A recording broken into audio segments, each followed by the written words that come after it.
the U.S. Census Bureau recently released new data that gives us a deeper look at the growth and characteristics of the nation's diverse population. It is from the 2020 census, and it tells us that there are now about 5 million people who identify as Chinese American. That's up by 31% since the 2010 census. And today, we're going to take a look at how the Chinese American population has grown over the decades. What parts of the country have seen the biggest growth and where exactly Chinese Americans are settling in the United States. This is my weekly content on cities and transportation. Viewer-suggested topics always welcome. And this one comes from many viewers actually, who will ask me to do an episode on the growth of Asian Americans and how that compares to other racial and ethnic groups. I'm going to save the other Asian subgroups for future episodes, but today, we're focusing on Chinese Americans. We'll start with some national-level trends and then dive into where people who identify as Chinese have been settling in the United States. So first of all, when we look at the overall population growth in the U.S. over the last 20 years, it was about 23%. So the Chinese American population grew significantly faster than that. Here is a look at how the different racial and ethnic groups have grown since 2000. You can see that the white population grew by just 18% compared to 31% for Chinese Americans. And the Hispanic population grew by 23%. The Black and African American population grew by 24%. And multi-race or multi-ethnic population grew by 69%. So that's right, people identifying themselves as multi-race grew faster than any other group. And this is partly due to changing demographics like more interracial marriages and also changing preferences for how people want to identify. More on that another time. Okay, let's get into the regional trends. So here is the share of each racial or ethnic group that make up the total population in each census region. So this doesn't show the actual growth in numbers, just the percentage of the total population. We see that while the Hispanic share of the population has grown in every single region, the largest growth has been in the Northeast and the Midwest. The Asian share of the population has also grown in every region except for the Midwest. And again, the largest growth has been in the Northeast. But there's still a lot of variation across regions. For example, Hawaii is 55% Asian. Here's another way to look at it. This chart shows the growth in each racial or ethnic group from 2010 to 2020, both in terms of the raw numbers and as a share of the total population. So the three fastest growing groups overall were Hispanic, Asian, and African American. But when you look at it as a share of the total population, the Pacific Islanders had the largest growth followed by Asians. Okay, so let's zoom in on the Chinese American population specifically. This chart shows the share of the total population that identifies as Chinese by region and by state. And we're going to be looking at the 2020 numbers here, but I'll put the 2010 numbers on the screen as well so you can compare. You can see that California has the highest share of the population that identifies as Chinese at about 5.7%. There are a few other states with more than 1%. For example, New York, Massachusetts, Washington, and Illinois. Then there are a bunch of states with around 0.5% and a couple of states that have 0.00001%. Now if you're doing the math and wondering why these numbers don't add up to 5% nationally, it's because there's some overlap. About 48% of people who identify as both Asian and Hispanic and about 26% of people who identify as both Asian and white. Now whether someone identifies as Hispanic or Latino is based on their perceived culture and background, not their race. And whether someone identifies as white, Black, Asian, or American Indian is based on their physical characteristics. So yeah, people can check multiple boxes on the census form. Okay, so this map shows the percentage change in the Chinese American population between 2010 and 2020. This is a great map. I think because it combines the raw numbers with the percentage change and it shows the states with the largest gains in absolute terms and as a share of the population. So California gained about 600,000 Chinese Americans. That's a 34% increase. Texas gained about 150,000 and New York gained 140,000. Meanwhile, states like Nevada and Maryland saw very large percentage increases. Okay, so now let's get into where Chinese Americans are actually settling within the United States. Spoiler alert, it's mostly in cities. So this is basically a heat map of the 2020 census data. The darker the color, the higher the density of people who identify as Chinese. And you can see that almost without exception, the highest concentrations are in urbanized areas. So let's take a deeper look at some of those. This is a map of the New York metro area. Again, darker colors mean higher concentration. So you can see that the highest concentrations of Chinese Americans in the New York metro area are in Manhattan, Queens, and Brooklyn. And here's Los Angeles. Again, the darker colors indicate a higher concentration. So you can see that the highest concentrations of Chinese Americans in LA are in the central city and then along the rail lines out to the east and northeast. San Francisco is pretty interesting, because you can see how the highest densities of Chinese Americans line up almost perfectly with the historic streetcar suburbs. So that's kind of cool. I wonder if there's a story there. Oakland, Berkeley, East Bay in general has the highest densities outside of San Francisco proper. And Seattle has high densities in the central city and then running along the light rail line south to the airport and even further south to Tacoma. In fact, here's a chart showing the top 25 metro areas for Chinese Americans. And there are some interesting things that jump out at me here. So no. 1. The vast majority of Chinese Americans live in just 5 metro areas: New York, Los Angeles, San Francisco, Chicago, and Boston. No. 2. You can see some patterns here. So the Northeast Corridor metros tend to be dominated by New York. But then there are pockets of Chinese Americans in other metros like Seattle, Portland, the Twin Cities, Phoenix, Dallas, Houston, and down in South Florida. I am really curious what the story is behind Chinese Americans settling in places like the Twin Cities and Portland, Oregon. And then there are a few metros that seem to have a lot relative to their size like San Jose and Sacramento. Anyway, I'm sure I'll think of more questions as I look through the data more. But that's all I've got for today. Thanks for joining, and thanks again to all the viewers who suggested this topic. Keep the great topic suggestions coming. I'll be back with a new episode next week, and I'll see you then. We're gonna talk about the Chinese communities in the US and the differences that people from different regions have when they move here. Before we get into it, please subscribe to my channel and like this video. Let's start with where people are from. People in the US will often assume that everyone from China is from Beijing, just like how people in the UK think everyone from Asia is from India. And just like how some British people don't really accept the idea that India is a country, some Americans don't believe that Hong Kong is part of China. There's a lot of political baggage that comes with being from Hong Kong or Macau. But if you're from one of these places and you don't identify as Chinese, then don't feel like you're not Chinese. You can still be ethnic Chinese even if you don't consider yourself Chinese, because you're probably still culturally Chinese too. If you were born in Hong Kong, but your ancestors were from Guangdong, then you would probably be considered a Cantonese first, and then second as a Hakka Chinese.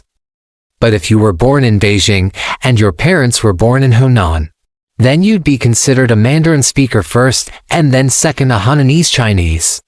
Of course, people from Hong Kong and Macau do identify themselves as Chinese. It's just that they usually put their region first. So don't let Americans tell you otherwise. In America, many people from Hong Kong identify as Chinese.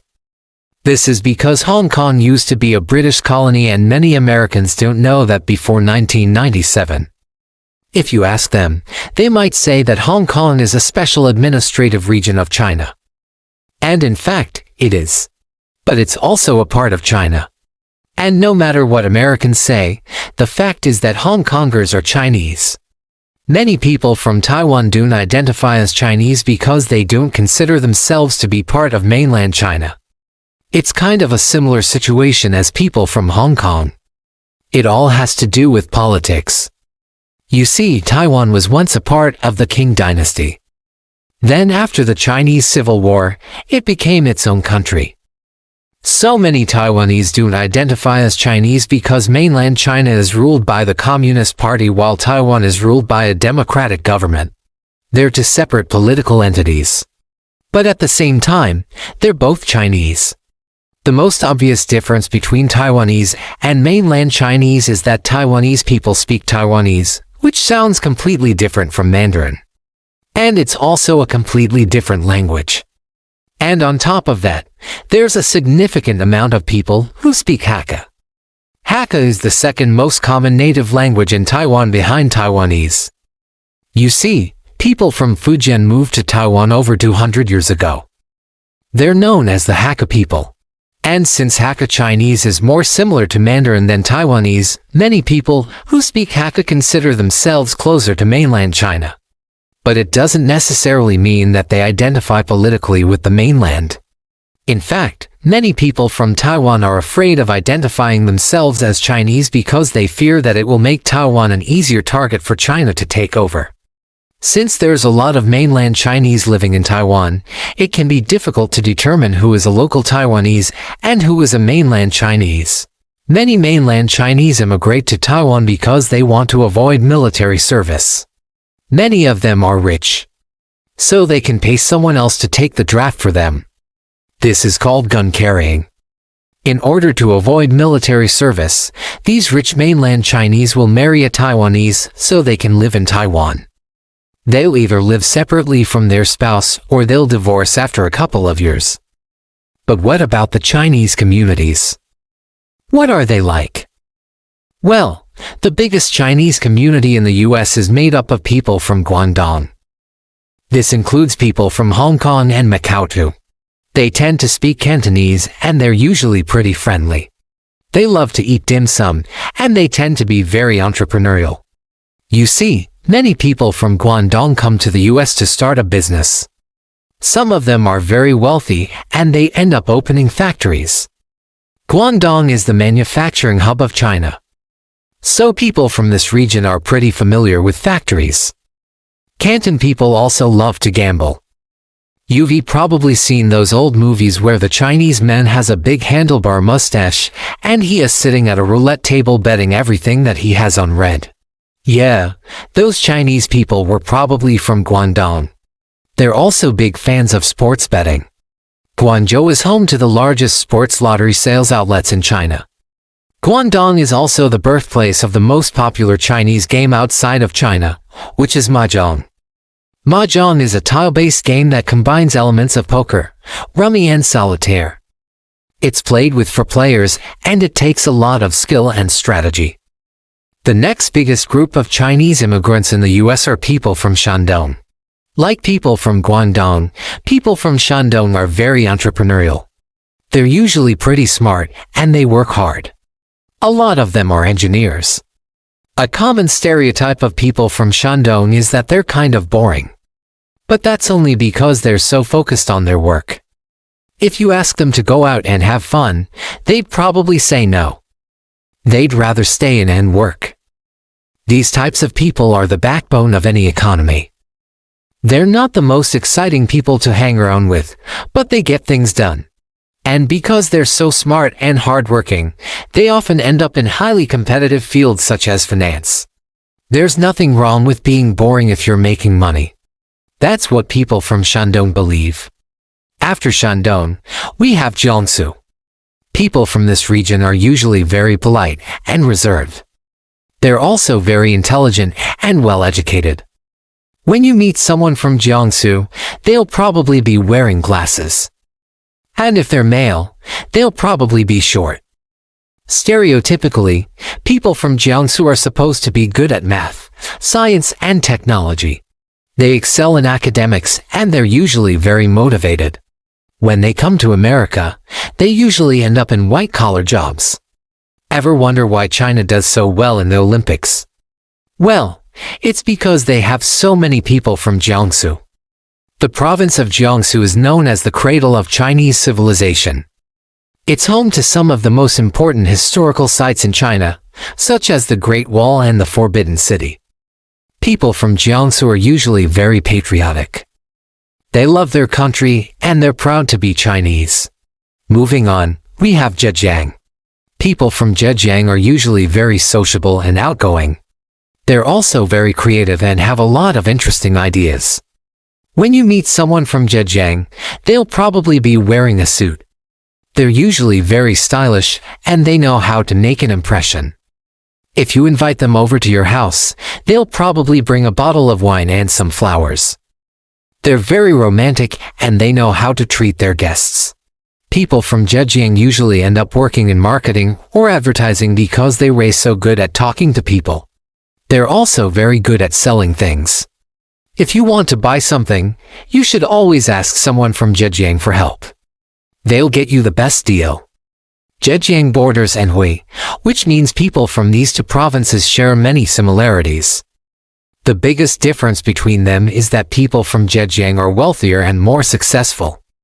The reason for this is because Zhejiang is a coastal province while Anhui is an inland province. Being coastal, Zhejiang has always had more access to foreign trade and investment. To make up for this, Anhui has always relied more on agriculture. People from Anhui tend to be poorer and less educated, but they're harder workers. They know that they have to work twice as hard as people from Zhejiang in order to achieve the same level of success. Next up, we have Sichuan. People from this province are usually very loud and boisterous. They're also very passionate and emotional. If you meet someone from Sichuan, they'll probably be wearing a red shirt. They love the color red because it represents courage, strength, and happiness. People from Sichuan are very happy people. They always have a smile on their face and they're always willing to help others. If you're feeling down, just go and talk to someone from Sichuan. They'll cheer you right up. People from Sichuan usually end up working in sales or customer service. They're very good at dealing with people and they're always able to find common ground. Last but not least, we have Hunan. People from this province are usually very shy and humble. They're also very intelligent and quick learners. If you meet someone from Hunan, they'll probably be wearing glasses and they'll be really quiet. They might even seem a little bit nerdy. Don't let their appearance fool you. People from Hunan are actually very cool. They just don't like to show it. People from Hunan usually end up working in research or development. They're very good at solving problems and coming up with innovative solutions. They're also very patient, which is a must in these types of fields. So those are the main Chinese communities in the US and the differences that they have. Of course, not every Chinese person is the same. These are just generalizations based on the region that they come from. There's a lot of diversity within each community. So don't take these stereotypes too seriously. We all know that Chinese people are more than just their ethnicity. After all, Chinese culture is one of the oldest and most influential cultures in the world.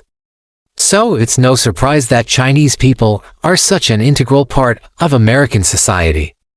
Thank you for watching and I'll see you in the next video.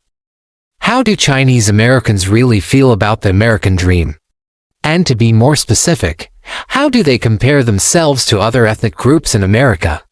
How do they feel about other immigrants and even American-born citizens? Do they think that they have it better or worse than others? This is something that I've been wanting to talk about for a long time now because we often hear about white genocide, but hardly ever hear about Chinese genocide. But before we get into it, make sure to leave a like and subscribe.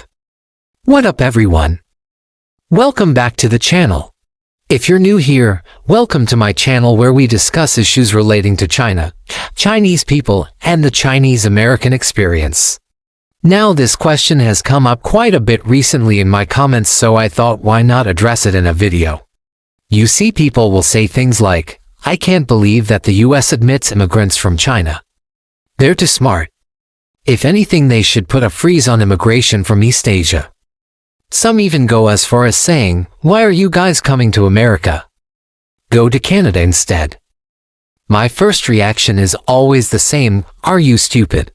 Because if you know anything about Chinese people, you would know that they are all about taking the path of least resistance. So the idea that Chinese people would actively choose to immigrate to America over other countries is absurd. The reason why there are many Chinese people here is simply because this is where the opportunities were. Like I said in a previous video, if you were an ambitious Chinese person in the 80s or 90s, you knew one of three things: Japan, Taiwan, or America. In fact, if you asked any Chinese immigrant from that era, they will tell you the same thing. They didn't want to be in China. They wanted to go abroad. It was just a matter of which country had the most opportunity. This idea that China is some sort of intellectual powerhouse that America needs to worry about isn't new either. People have been saying this since at least the 19th century, when the first Chinese immigrants arrived in America.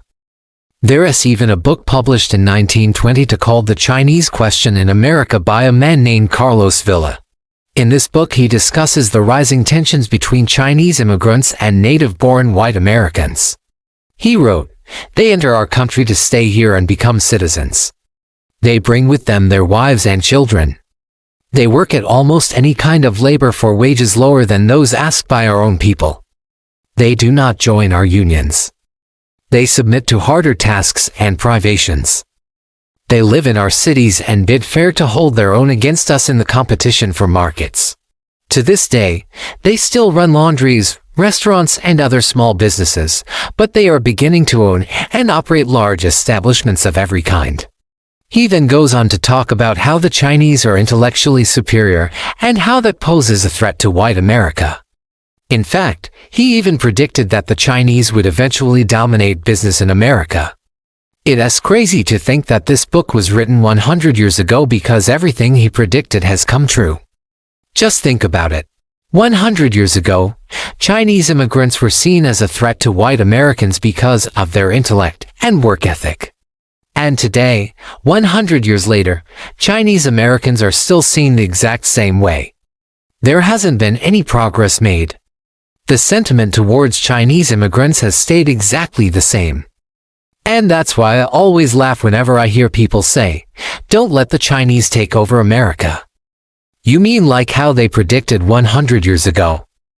Or how they predicted 150 years ago when the Chinese began coming to America? Or how they predicted 200 years ago when the first Chinese arrived in California during the gold rush? Newsflash, but they already have. So let's get back to the original question. How do Chinese Americans really feel about the American dream? Well, according to a recent survey conducted by the Asian American Scholar Forum, Chinese Americans were the least likely group to feel like they were living the American dream. Only 34% of Chinese respondents said that they felt they were living the American dream, compared to 53% of Filipino Americans, 50% of Vietnamese Americans, and 46% of Korean Americans. The ALF surveyed 1,600 Asian Americans across 10 states and found that only 37% of respondents felt like they were living the American dream. That number drops down to 34% when you specifically look at Chinese Americans. So what does this data tell us? It shows that Chinese Americans are no longer buying into the American dream. And this is something that's been slowly happening over the past few decades. As Chinese Americans have become wealthier and more successful, they've become more critical of America. I mean, take a look at the model minority myth. For decades, Chinese Americans were seen as the model minority, the example that other minorities should follow if they wanted to succeed. But as time went on, Chinese Americans began to reject this label because it put them on a pedestal and set unrealistic expectations for other minorities. The reality is that not every minority group is going to achieve the same level of success, and that's okay. But the model minority myth made it seem like other minorities weren't trying enough or weren't working hard enough. It created this narrative that Chinese Americans were somehow better than other minorities, and that couldn't be further from the truth. In fact, if you ask any Chinese American, they will tell you that they face just as many problems as anyone else. They might even tell you that they face more problems than other people because of anti-Asian hate. But the biggest problem is that they're expected to be perfect. They're expected to be the role models. They're expected to be the ones that make it. The ones that show the world that minorities can succeed in America. But the truth is that they're tired of being role models. They just want to be normal people living normal lives without the pressure of representing an entire race. What's funny about the model minority myth is that it was created by white Americans to put down other minorities, yet it ended up backfiring and causing tension among different minority groups. It pitted minorities against each other when they should have been working together to fight for civil rights. Instead, they were divided and labeled as the model minority and the underachievers. Another reason why Chinese Americans aren't buying into the American dream is because they've seen how the system works. They know that the deck is stacked against them. They know that no matter how hard they work or how much money they make, they will never be truly accepted in America. They will always be seen as foreigners no matter how many generations they're removed from China. Anti-Asian hate is another big factor as well. Chinese Americans have experienced firsthand the racism and discrimination that exists in America. They know that no matter how successful they become, they will never be immune to it. It doesn't matter how much money they make or what kind of job they have. They will always be targets. That's why many Chinese Americans are choosing to leave America. Why stay in a country that doesn't appreciate your hard work and success? Why stay in a country that will never accept you as one of its own? Why stay in a country that constantly reminds you that you are a minority and that you will always be treated differently? But this isn't just happening with Chinese Americans. It's happening with other Asian Americans as well. Many Asian Americans are starting to realize that the American dream is dead. It doesn't exist anymore. America has changed, and for the worse. It's become too expensive. It's become too divided. It's become too hateful. So many Asian Americans are packing their bags and leaving. They're moving to other countries where they can have a better quality of life, where they can be treated with respect, where they can afford to buy a house. But what does this mean for America? It means that America is losing its appeal as a desirable destination for immigrants. It means that the days of mass immigration to America are over. It means that America's best days are behind it. When I was growing up, everyone wanted to come to America. It was the land of opportunity. It was the home of the free. It was the melting pot of cultures. But now no one wants to come to America anymore. Everyone wants to leave. Even the people who were born here want to leave. Because they don't see a future here. They don't see a point in staying. And who can blame them? America is falling apart. It is literally on fire. Every day there's a new mass shooting, a new hate crime, a new police brutality incident. Who wants to live in a country like that? Who wants to raise a family in a country like that? Who wants to invest their money in a country like that? No one. So yeah, Chinese Americans are not buying into the American dream, and that's understandable. In fact, that's pretty obvious. Anyone can see that. But the question is, where do we go from here? We can't keep living like this. We can't keep fighting each other.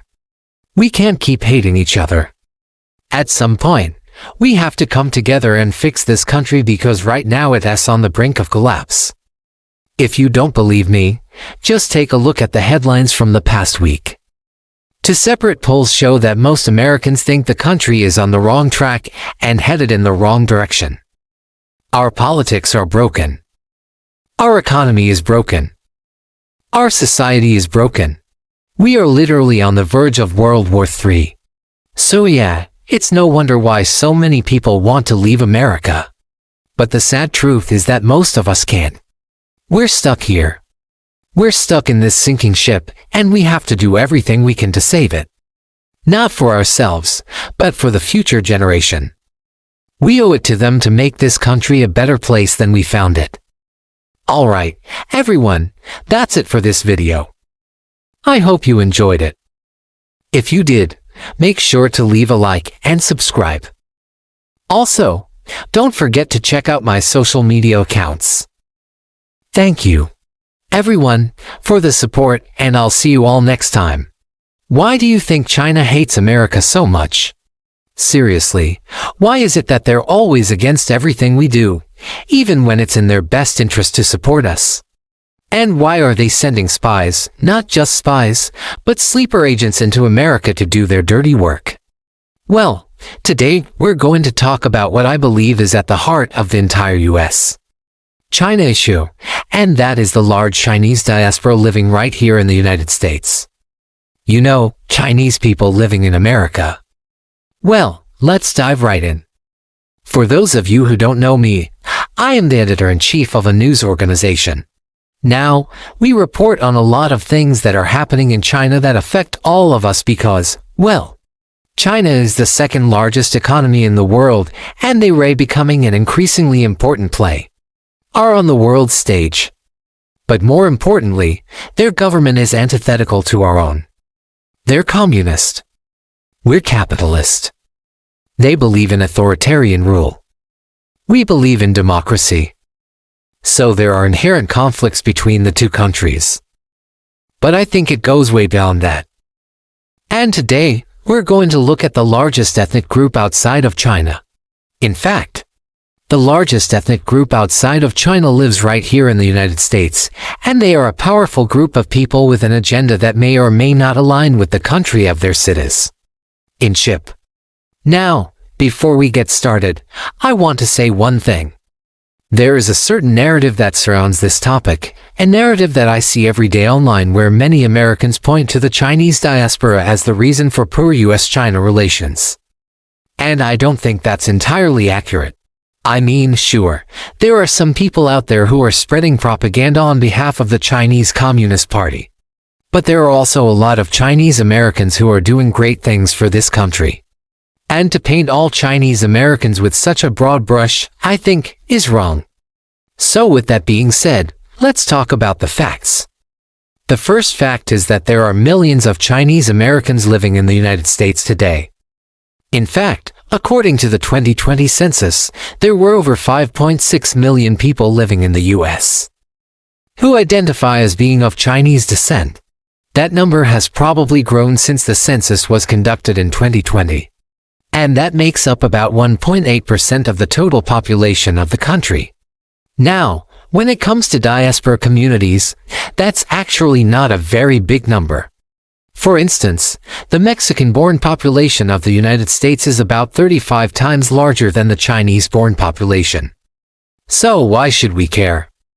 Why is such a small percentage of the population something that we need to worry about? Well, it's not because of their size, but rather because of their influence. As we mentioned earlier, the Chinese diaspora is the largest ethnic group outside of mainland China. In fact, there are only two countries with more people of Chinese descent living inside them than in China, and those are the United States and Malaysia. According to the World Chinese Economic Development Conference, there are approximately 20 million Chinese living outside of China. And while it is difficult to verify the exact number of people living in any given country who identify as being of Chinese descent, most experts agree that the numbers are pretty close. And that means that over 20% of the total population of China lives outside of China.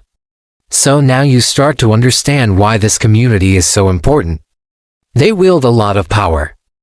And the country that hosts the largest Chinese diaspora is the United States. And this is where the tension starts to rise. You see, for the Chinese government, a Chinese person living outside of China still represents an important part of their identity and therefore an important part of their responsibility as a government. That means that if you were born in China, even if you moved to the United States as a baby, you still technically represent China, according to the Chinese government. In fact, the Chinese government believes that all Chinese people, no matter where they live in the world, have a responsibility to support the rejuvenation of the Chinese nation. And that is laid out in the document known as the Resolution on the Question of Chinese Citizens Renouncing Their Nationality. It reads, "Citizens of the People's Republic of China who have acquired the nationality of a foreign country, through the lawful procedures shall be deemed to have renounced their Chinese nationality." So even if you filled out a bunch of paperwork and became a citizen of the United States, the Chinese government doesn't recognize that. and they believe that you will always owe them loyalty. Now, I know that sounds kind of crazy. In fact, it kind of sounds like science fiction, doesn't it? But this is the reality of life if you are a Chinese person living in America. So this is where things get a little bit tense, because the Chinese government keeps tabs on their citizens, even the ones that are living abroad. And there are laws in place that allow them to reclaim your citizenship if they choose to do so. Those laws are outlined in the same document we just talked about. And it reads, where a Chinese citizen acquires the nationality of a foreign country through unlawful means or in other ways has dual nationality contrary to the laws of the state, the Ministry of Public Security may, after verification by the public security organ of the place where the offense was committed, revoke his or her Chinese nationality. In plain English, that means that if the Chinese government wanted to, they could strip you of your American citizenship and force you to live in China. Now, thankfully, that doesn't happen very often. And in fact, most reports are of the Chinese government threatening people who are trying to renounce their citizenship. But that does go to show you that this idea of the Chinese diaspora being separate from China is an idea that only really exists in America. Because as far as the Chinese government is concerned, if you're Chinese forever. So now you can start to see why the Chinese government is interested in who's living in America and what they are doing. But that's not the only reason. Oh no, there's another reason. And that is because the Chinese government has made it clear that they want to learn from the success of the Chinese diaspora. You see, despite the tension that exists between the United States and China, the fact remains that Chinese Americans are doing quite well. And that is something that the Chinese government wants to understand better because it directly affects their own legitimacy. The Chinese government is currently working on a massive project to study overseas Chinese to find out why they are so successful. And you might be surprised at what they found. A survey conducted by the Chinese Academy of Social Sciences and the Ministry of Foreign Affairs found that 77.5% of Chinese Americans have higher education. And 59.4% are employed in professional and business roles. Another study published in the Journal of Chinese Overseas found that Chinese immigrants are earning more money than ever before and have become an integral part of the American economic landscape. So these studies show that the Chinese diaspora is largely successful, and that is something that the Chinese government wants to emulate. In fact, the Chinese government is so interested in the Chinese diaspora that they created a brand new ministry specifically to deal with them. It is called the Ministry of Education, and it was established in 2009. The ministry oversees all interactions between the Chinese government and Chinese people living abroad, and it is responsible for implementing policies that aim to improve the overall well-being of the Chinese diaspora. One of the main goals of this ministry is to foster closer ties between Chinese people living abroad and their homeland. And they do this by providing them with resources and services that help them maintain their cultural ties to China. This includes promoting language learning and cultural exchanges as well as providing assistance to those who want to visit China.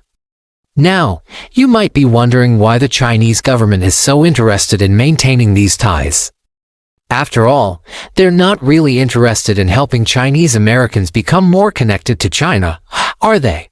Well, yes, but that's not the only reason.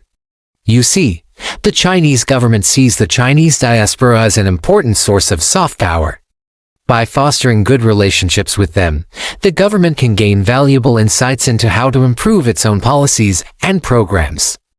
Additionally, the government believes that the Chinese diaspora can play an important role in promoting positive relations between China and other countries. By encouraging them to engage in cultural exchanges and build networks with people from other countries, the Chinese government hopes to improve China's international image and standing. Finally, the Chinese government also believes that the Chinese diaspora can contribute to China's economic development. As successful members of society in their adopted countries, the government believes that they can bring back knowledge and expertise that can help boost China's own economy. To that end, the government has implemented policies to encourage Chinese people living abroad to invest in China and to start businesses there. However, despite these efforts, there is still a fair amount of tension between the Chinese diaspora and the Chinese government. Many Chinese people living abroad feel a strong sense of cultural identity and pride in their heritage. However, they also feel a sense of alienation from the Chinese government and its policies.